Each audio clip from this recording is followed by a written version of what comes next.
Hey, Guy Miner here from UltimateReloader.com. We are going to take a look today at some hand loads I've come up with for the 10mm. We all know it's an expensive pistol cartridge to practice with.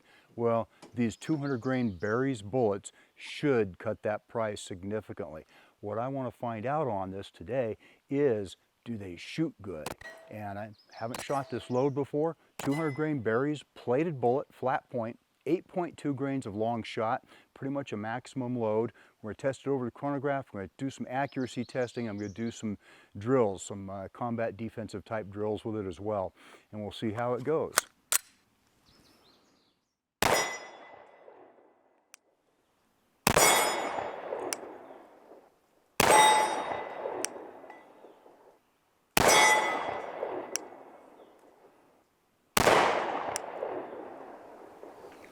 Would have been nice if I'd hit that last one. So what do we got here on the chronograph? Looks like that last one was 1140. Minimum 1137. Average, extreme spread of only 22, and a standard deviation of 7.9 feet per second. Long shot continues to impress. I've used it in the 40, the 357 SIG, my 9mm, and now the 10mm. And this thing is shooting some nice tight SD figures for sure, and good velocity. I figured about 1150 or so would be what I'd get out of a 200 grain bullet from this Glock 20. It's a good powerful load and good for practice. Gaining and maintaining proficiency with your defensive handgun is very, very important. There are a lot of drills we can do on that. It can get really expensive because you wind up burning through a lot of ammo, and that's why I'm happy to be using these Berry's bullets today. Cuts my cost for my practice time way down. Today I'm using a Glock 20 in 10mm. Very powerful cartridge. I don't shoot this gun very often, so I'm not as proficient with it as I ought to be.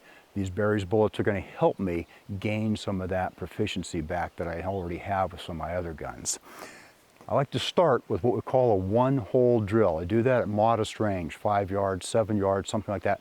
What I'm trying to do is put all of my shots in one hole, one ragged hole, slow fire, no real time limit, just keep going on it and shoot and shoot and shoot. As you can see, I dropped one over here off the group, and the others are almost touching, not quite. I'd like to think with my 45 1911 I can still put them all in one tight group, but we'll see. We'll try that again someday. This is a good way to start. This reinforces your basics, your trigger pull, your sight picture, your grip, making sure that everything is good. Sight alignment, sight picture, your breathing, your stance, your grip. Reinforce all that. Make sure that the shooter is doing good. And today, we're using a hand load I haven't done before, and I want to check it for reliability and accuracy as well. Is it accurate enough for me to do some decent training with? First blush, first group, I'd say yeah, we're doing pretty good with it so far. So let's move on to another drill. So one of my favorite defensive drills is the failure drill, also known as the Mozambique drill. Very simply, it's 2 to the chest and 1 to the head. You're trying the chest shots first because that's the biggest, best target you can go for to stop your attacker. If it's not working, if you're getting those hits in there, center mass like that, and I don't mean center mass down here in the belly button, I mean center mass up here in the upper chest, where we hit the important stuff. If you're not getting that stop, it may well be time to go ahead and try for the off switch, okay, and make that headshot. Let's see how it goes.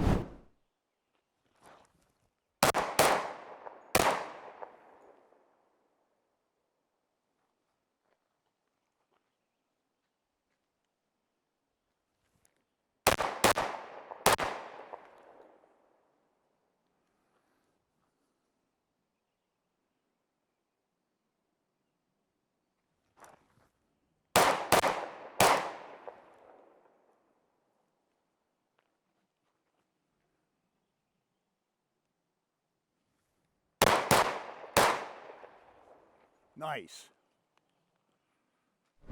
Okay, so a little self-critique here. My first group was down here. My first 2 shots were way down low, not where I wanted them, but that's where they are.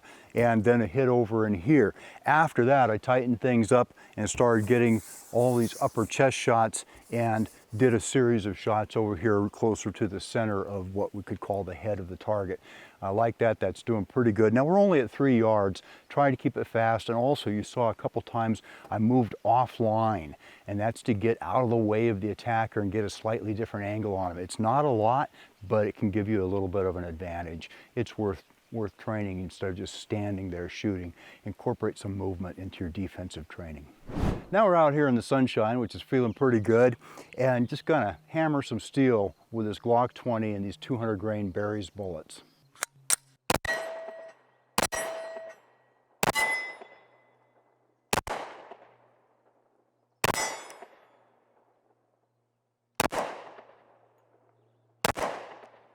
Weird angle.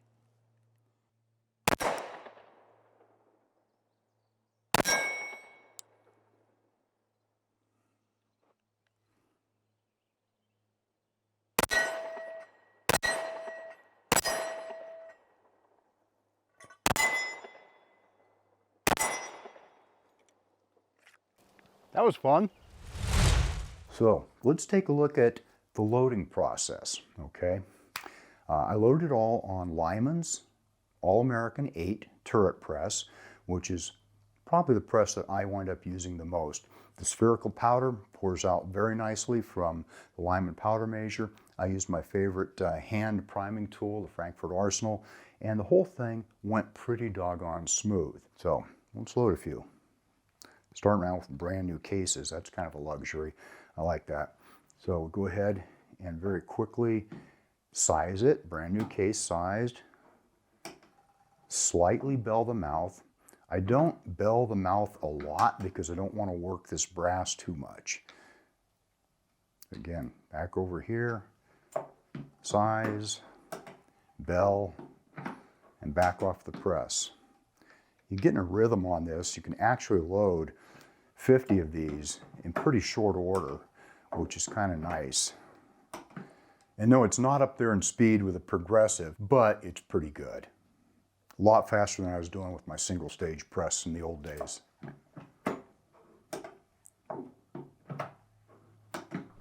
Okay, so we've got 5 of them sized and belled slightly. It's time to go ahead and prime those babies. Went with Winchester large pistol primers. That was what Hodgson specified, and we had some on hand.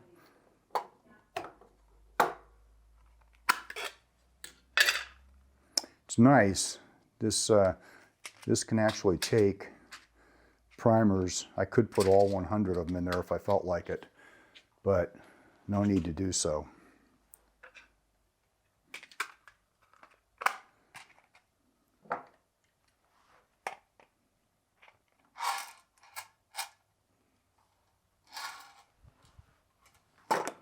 Get my safety glasses on here, just in case. Haven't had a primer pop on me in a long time, but you never know.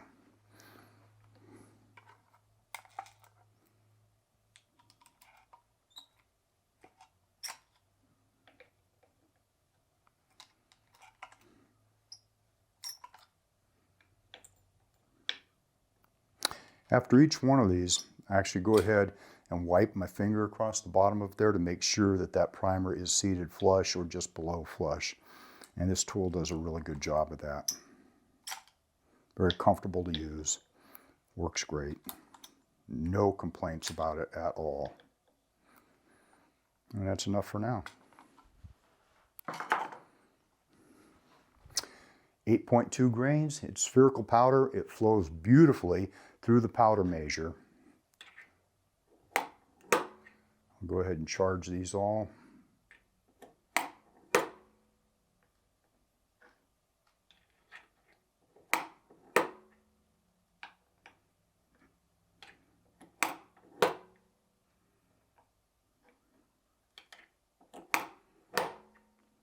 Yeah. A lot of times at home I'm doing in lots of 50, and what I'll do is get 50 of them all charged, and then I will take a visual peek down in those cases and make sure, do they all have the same, or did I get distracted and maybe double charge one of those cases? That is something I do not want to do. So it's real nice to take a look at that. If you don't have good lighting in your area where you're loading, go ahead and bring a flashlight or take your cell phone or something and shine a light down in there to make sure you can see that you haven't double charged any of these cases. That would be catastrophic. So we don't want to do that. Okay, let's move on to getting some bullets in these cases.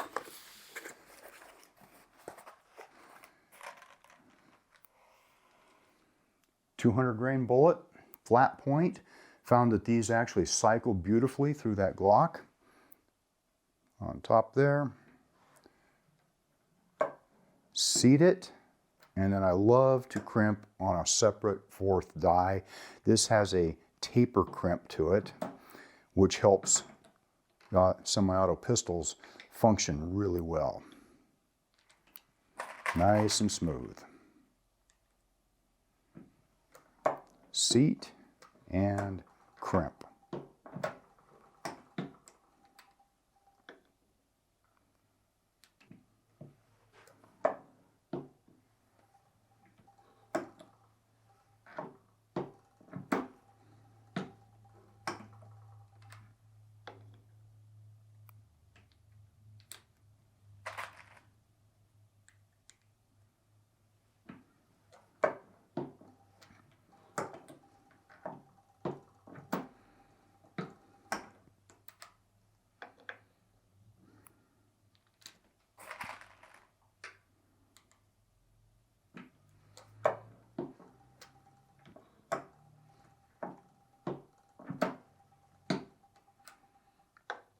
Okay, there we are. 5 cartridges loaded and ready to go. I like that.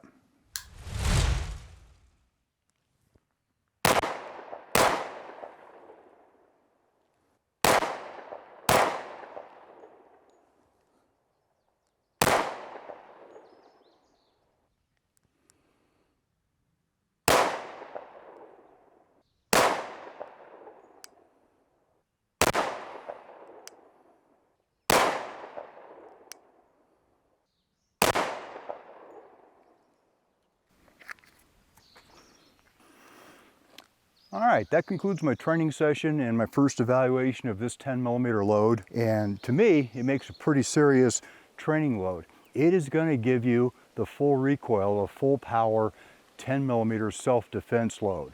Now, what I did here at my last few shots, was I shot a few shots, a little more rapid fire here in upper chest, and then I like to close out, just like I start my defensive training drills, with a one-hole drill. At least that's the goal, okay? Didn't make it this time, but not too bad. Got myself a nice tight group here, off to the left a little bit, just like my first group was this morning, just like most of my shooting has been today. A little bit left. I either need to work on my trigger pull a little bit or adjust the sight slightly. Either way. So, in conclusion, I think this Berry's bullet is a fine one for doing your practice with. It feeds reliably, it shoots well, it's cost effective, it's a bargain compared to a lot of other bullets that are out there on the market, and it does exactly what we need out of a training bullet. What I want to know is, what are you using for your training bullets, especially in the 10mm or the 40, because this could work in either, I suppose. A little heavy for the 40, but it would work. Drop a comment and we'll have a discussion. That means it's time to wrap this up. I hope you enjoyed this video. Don't forget to like and subscribe. Also, we're on Facebook, YouTube, Rumble, where we've got unrestricted content, and Instagram. Make sure to follow us on all those channels. Ultimate Reloader also has a commercial solutions division serving law enforcement, the military, and the gun industry. We have some unique capabilities, including a comprehensive suite of recoil testing and evaluation capabilities, trigger profiling, and more. If you're interested in custom rifles like what we build here on the channel, or gunsmithing services, you're going to want to go to rifles.ultimatereloader.com and get on the wait list. If you want to learn lucrative gunsmithing like what I show here on the channel, including building custom rifles and Cerakote plus a whole bunch more, you're going to want to check out the Colorado School of Trades, schooloftrades.edu. Thanks again for watching.